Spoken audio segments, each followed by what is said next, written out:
ফেনীর হাটবাজারে এখনও ব্যবহার হচ্ছে নিষিদ্ধ পলিথিন ব্যাগ।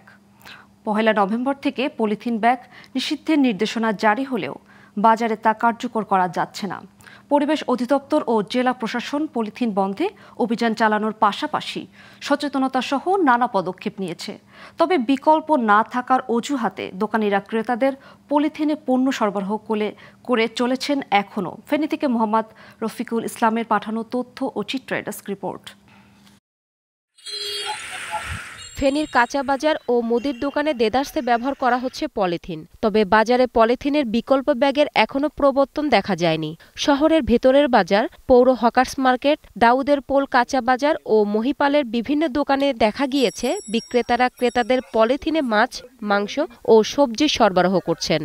সরকারকে এই পলিথিন বন্ধ করার আগে আমরা মনে হয় বিকল্প একটা ব্যবস্থা করার জন্য ব্যবস্থা করেন। পলিথিনের যদি বিকল্প ব্যবস্থা থাকতো, আমি পলিথিন অ্যাভয়েড করে আমি ওই বিকল্প পন্থায় জিনিসগুলো আমি নিয়ে যেতাম। যদি এটার বিকল্প সহজলভ্য কোনো পণ্য বাজারে গভর্নমেন্ট আনে তাহলে তো মানুষ আগ্রহী হতে পারে।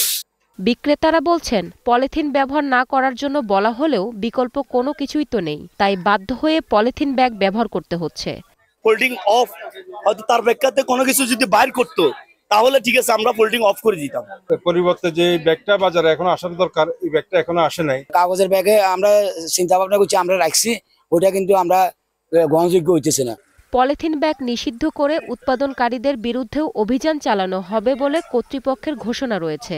বিকল্প না দিয়ে পলিথিন বন্ধ করলে তো আসলে আমরা বেকারে পড়তেছি, কাস্টমারকে হাতে দিলে জিনিস নিতেছে না। আমাদের যে প্রচারণার কার্যক্রম অব্যাহত আছে, আমরা প্রত্যেকটা দোকানে দোকানে গিয়ে লিফলেট বিতরণ করছি, জনসাধারণকে সচেতন করার চেষ্টা করছি যাতে পলিথিন ব্যবহার না করে এবং বিক্রি না করে। ২০০২ সালে ১ মার্চ আইন করে বিষাক্ত পলিথিন উৎপাদন, বিপণন ও ব্যবহার নিষিদ্ধ করে সরকার। তবে দেশে পলিথিনের ব্যবহার কমেনি, বরং ২ দশকের বেশি সময় ধরে পলিথিনের উৎপাদন ও ব্যবহার বাড়তে দেখা গেছে। এরপর সরকার ২০১০ সালে আরেকটি আইন করে, কিন্তু এই আইনও বাস্তবে কোনো কাজ দেয়নি।